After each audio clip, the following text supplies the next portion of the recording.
How I decide my max bid and why most investors overbid. Most investors don't lose money at auction because they picked a bad property. They lose money because they overbid. And that usually happens because they never calculated their max bid the right way. Let me walk you through exactly how I decide my max bid before I ever raise my hand. First thing I look at is square footage. Square footage drives value, rehab costs, and resale price. A 1,100 square foot house and a 1,900 square foot house are not the same deal, even on the same street.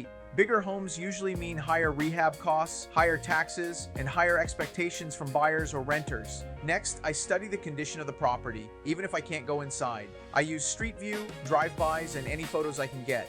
Roof condition, foundation clues, windows, siding, and overall neglect tell me a lot. If it looks rough from the outside, it's usually worse on the inside, and I price that risk in. Then I run my comps. Not Zillow guesses, real comparable sales. Same neighborhood, similar size, similar condition, and recent sales only.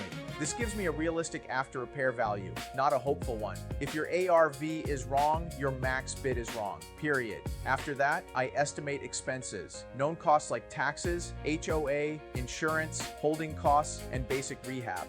Then I add a buffer for unknown expenses because something always comes up. Plumbing issues, electrical surprises, foundation adjustments. Auction properties love surprises, and this is where most investors mess up. I add my profit margin before I bid, not after. Profit is not what's left over.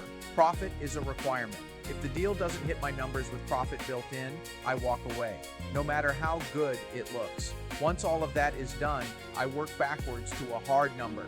That number is my max bid. I don't chase the deal, I don't get emotional, and I don't exceed it. Ever. That's how you stay in the game long term.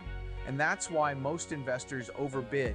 They bid first and do math later. If you want to learn how to calculate your max bid the same way I do, step by step, I break it all down inside my monthly membership. Stop guessing. Start bidding with confidence.